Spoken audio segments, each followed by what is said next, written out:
इस कहानी की शुरुआत आशा नाम की एक लड़की को दिखाते हुए होती है, जो कि अपनी कहानी बता रही होती है कि आज से 5 साल पहले जो सुनामी आई थी वो काफी भयानक थी, जिसमें कि पूरा शहर पानी में डूब गया और करोड़ों लोगों की जान चली गई। लोगों ने अपने लोगों और फैमिलीज को बचाने की बहुत कोशिश की, लेकिन वो नाकाम रहे।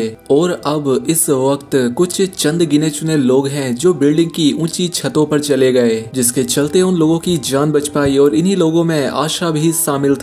आशा काफी उदास है क्योंकि उसने अपनों को खो दिया था, लेकिन वो फिर भी खड़ी होती है क्योंकि दरअसल पिछले 5 सालों से आशा एक तबाह हुई बिल्डिंग में रह रही है, जो कि इस सुनामी में डूबे हुए शहर के एकदम बीचों बीच थी। बिल्डिंग में इसके अलावा और कोई भी नहीं था। खैर, अब इसके बाद आशा छत पर आती है। इसने यहाँ पर काफी सारा बारिश का पानी जमा करके रखा हुआ था, जिसे उबाल कर वो पिया करती और अपने लिए कॉफी बनाती थी। इसके बाद आयशा ने यहीं पर छिपाया हुआ अपना एक रेडियो निकाला, जिसमें वो अक्सर गाने सुना करती, जिससे उसे काफी अच्छा महसूस होता था। इसके बाद हमने पूरे शहर का एक बिगड़ा हुआ नजारा देखा, जहां पर अब सारी बिल्डिंग्स बंजर हो चुकी हैं। और इस हालात में आशा के लिए सबसे बड़ा चैलेंज था पीने का पानी, क्योंकि अगर यहाँ पर बारिश ना हो तो पीने का पानी काफी बड़ा मसला बन सकता था। इसलिए आशा छत के सामान पर जो बारिश का पानी जमा होता है उसे कपड़े से साफ करती है, और जो कपड़े में पानी भर जाता है उसे निचोड़ कर अपने बर्तनों में रख लेती है।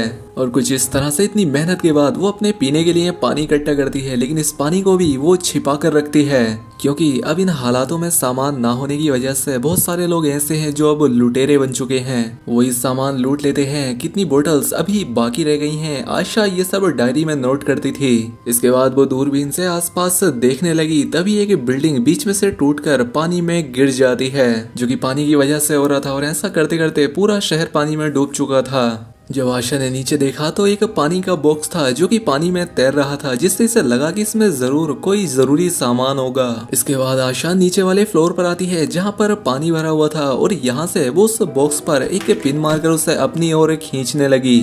लेकिन पानी में जो मछलियां थी उनमें से एक उस बॉक्स को पकड़ लेती है, और इसीलिए जब आशा उसे खींच नहीं पाती तो उसे एक जोर का आगे झटका लगता है, और टूटी विंडो की वजह से उसे चोट भी लग जाती है। लेकिन आशा अभी भी हिम्मत नहीं हारती और पूरी जान लगाकर बॉक्स को खींचने लगी, और आखिरकार उसे वो बॉक्स मिल जाता है। लेकिन जब आशा ने उसे खोल कर देखा तो उसके अंदर एक शराब की बोतल के अलावा और कुछ भी नहीं था। उस बोतल को लेकर वो ऊपर आ गई और अपने जख्मों को उससे साफ करने लगी। तभी उसे कुछ आवाजें आई तो वो दूरबीन से देखने लगी, और देखने पर उसने पाया कि कुछ लुटेरे खाने की तलाश में इसकी बिल्डिंग की तरफ ही आ रहे थे, जिन्हें देखकर जल्दी से वो अपना सारा सामान कूड़े कचरे के नीचे छिपा देती है, और फिर खुद भी एक कमरे में जाकर छिप जाती है, जो कि उसने अपने लिए एक महफूज जगह बना रखी थी। अब गुंडे यहाँ आते ही बिल्डिंग के सभी घरों को चेक करने लगे, लेकिन उन्हें यहाँ पर कुछ खास चीज नहीं मिलती। लुटेरों में एक बच्चा भी था जो आसपास गोलियां चलाने लगा, जिससे आशा काफी डर जाती है। लेकिन खुद को कंट्रोल करने के लिए वो अपनी पुरानी यादों में चली गई,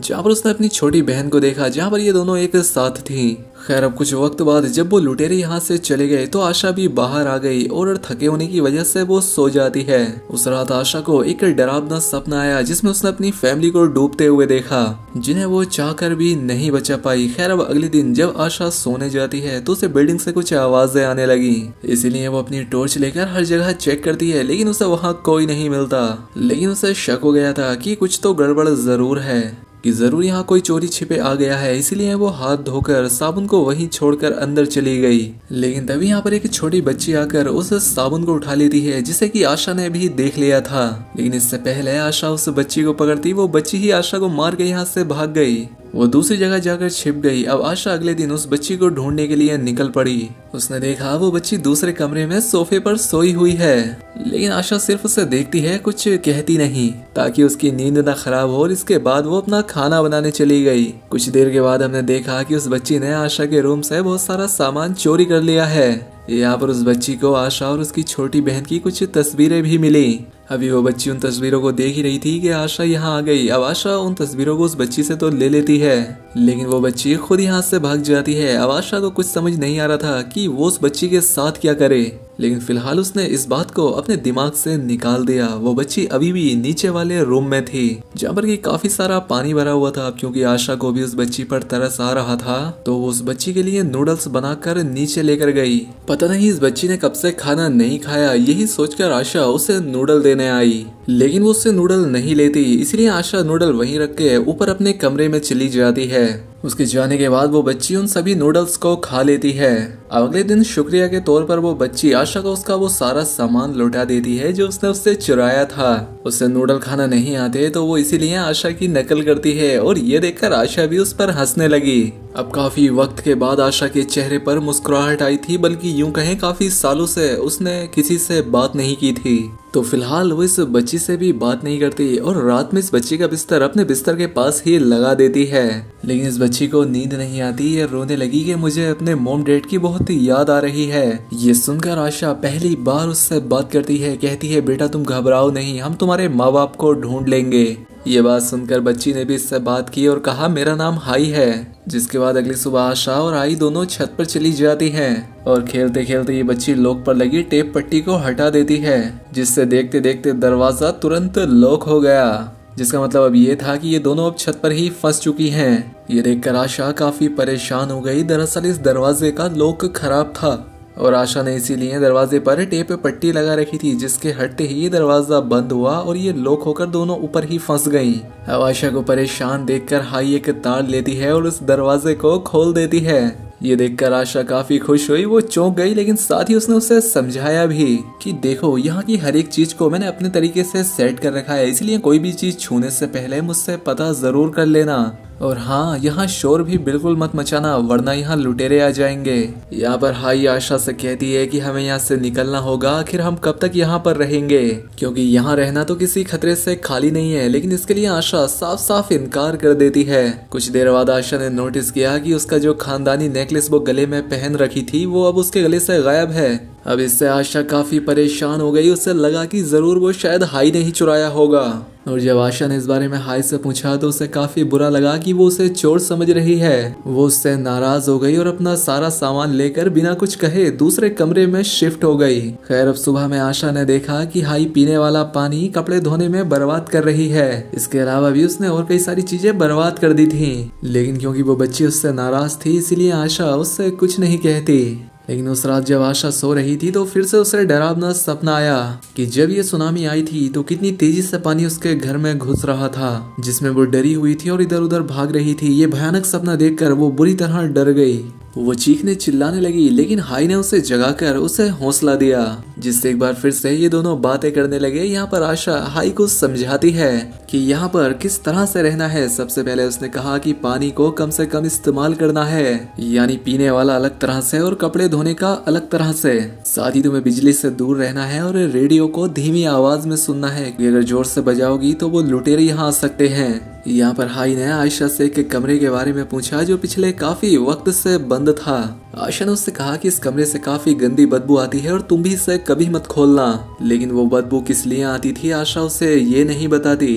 अगली सुबह हाई रेडियो पर खबरें सुन रही थी, जिसमें बताया जा रहा था कि बचे हुए लोगों को सरकार मदद भेज रही है। साथ ही उन्हें दूसरे शहरों में भी भेजा जा रहा है जो काफी महफूज हैं। खाने पीने और सभी जरूरत का सामान भी मुहैया कराया जा रहा है, जहाँ पर वो बड़े आराम से अपनी नई जिंदगी गुजार सकते हैं। हाई ने ये खबर जल्दी से जाकर आशा को बताई और कहा कि हमें भी सरकार की बताई हुई इस जगह पर चलना चाहिए। लेकिन आशा ने साफ इनकार कर दिया। अब ये बात सुनकर हाई को बुरा लगा। वो कहती है कि तुम डरपोक हो, तुमसे हालात का मुकाबला करना नहीं आता। आखिर तुमने ऐसा क्यों सोच रखा है कि तुम हमेशा यहीं पर रह सकती हो। लेकिन आशा ने जब उससे फिर से मना किया तो हाई वहाँ अकेले ही जाने का डिसाइड कर लेती है। अब वो प्लास्टिक्स की बोतल को आपस में जोड़कर अपने लिए एक नाव तैयार करने लगी। आशा उसे समझाती है कि देखो यहाँ से बाहर निकलना खतरे से भरा हुआ है, क्योंकि पानी में खतरनाक शार्क्स और भी समुद्री मखलूकात मौजूद है और वो जगह भी बहुत दूर है जहाँ तुम जाना चाहती हो। वहाँ पहुँचते हुए तुम्हारे खाने पीने और जरूरत का सामान खत्म हो सकता है और पानी में हम रास्ते भी तो भूल सकते हैं। जिस पर हाई उसे एक फ्लेयर गन दिखाते हुए कहती है कि देखो हमारे पास ये है, इससे मैं अपनी हिफाजत कर सकती हूँ। फ्लेयर गन देखकर आशा काफी घबरा गई। आशा उससे फ्लेयर गन छीनते हुए कहती है कि तुम गलती से भी इसे चला मत देना, वरना लुटेरे इसे देखकर यहाँ पर आ सकते हैं। अब क्योंकि आशा ने हाई के साथ काफी सख्ती से बर्ताव किया था तो कुछ देर के बाद वो उससे माफी मांगते हुए प्यार से समझाने लगी कि देखो आज से पहले मैंने कई बार यहाँ से निकलने की कोशिश की, लेकिन कभी कामयाब ना हो सकी।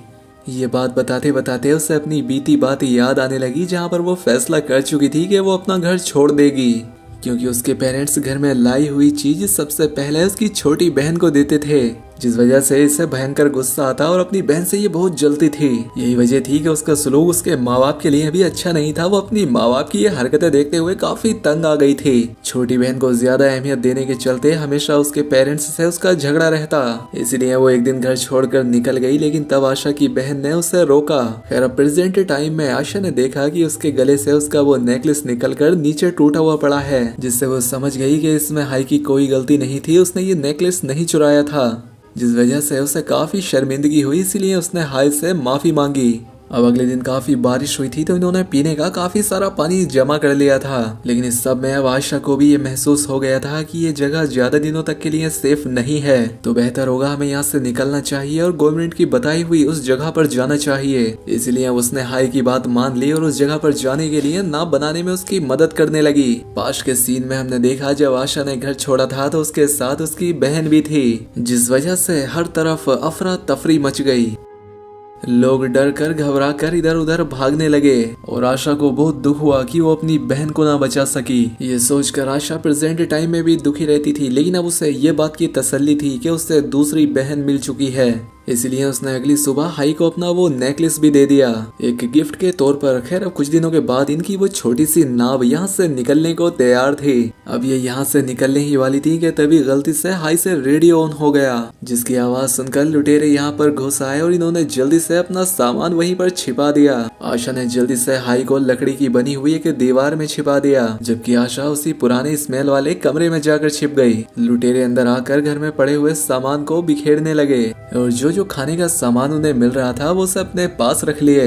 इस दौरान उन्हें नकली दीवार में छिपी हाई भी मिल गई। उन्होंने उसे पकड़ लिया, जिस वजह से वो चीखने चिल्लाने लगी। उसकी आवाज आशा भी सुन पा रही थी, लेकिन वो भी काफी डरी हुई थी। उसे समझ नहीं आ रहा था कि वो कैसे हाई को बचाने जाए। अब इन लुटेरों ने इनकी नाव को भी तोड़ दिया, जिसके बाद वो उस स्मेल वाले कमरे में चले गए। आशा को फिर से पास्ट वाला सीन नजर आने लगा कि कैसे वो और उसकी बहन खतरे में थे और चाहकर भी वो उससे नहीं बचा पाई थी।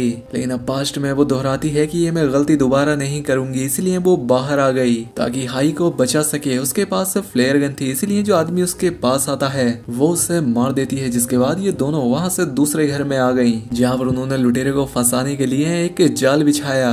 उन्होंने वहाँ रेडियो ऑन कर दिया। आवाज सुनकर 2-3 लुटेरे अंदर आ गए। तभी मौका देखकर आशा ने इन पर हमला कर दिया। वो इनसे लड़ने लगी और इन सबको मार देती है। अब लुटेरों के हेड ने हाई को पकड़ लिया था, तो वो अपने और आदमियों को आशा को ढूंढने के लिए भेजता है। और अब पता लगा कि इस कमरे में स्मेल क्यों थी। दरअसल यहाँ पर बहुत सारी लाशें पड़ी थी। पहले वो उन लाशों से लुटेरों को डराती है और फिर खुद सामने आकर उन्हें जान से मार दिया और उनका चाकू भी छीन लिया। अब वो बचे हुए साथियों को भी मार देती है और फिर जाती है हेड के पास, जो कि एक शिप पर था, जहाँ पर की आशा की उसे हेड के साथ काफी अच्छी खासी लड़ाई होती है। अब इस दौरान गलती से ये तीनों ही पानी में गिर जाते हैं। अब इससे पहले कि शार्क यहाँ पर आती, आशा हाई को लेकर एक सेफ जगह पर जाकर छिप गई और अब सिर्फ लुटेरा पानी में था। तभी एक शार्क आकर उसका काम खत्म कर देती है, जिसके बाद ये दोनों लड़कियां फिर से उन लुटेरों की शिप पर चढ़ जाती हैं और इस तरह से इनकी जान बच गई। ये शिप काफी अच्छी थी, यहाँ खाने पीने और जरूरत की हर एक चीज थी। और आशा पहली बार इस रात बिना डरावने सपने के सो पाती है। सुबह जब दोनों सोकर उठी तो इनके चेहरों पर मुस्कुराहट थी, क्योंकि इनकी मंजिल अब सामने दिखाई दे रही थी। ये दोनों उम्मीद भरी नजरों से सामने की ओर देख रहे थे और इसी सीन को दिखाते हुए इस फिल्म की हैप्पी एंडिंग हो जाती है। वीडियो अच्छी लगी हो तो दोस्तों के साथ शेयर भी करें और चैनल पर पहली बार आए तो सब्सक्राइब कर लें। मिलते हैं हमारी अगली शानदार वीडियो में।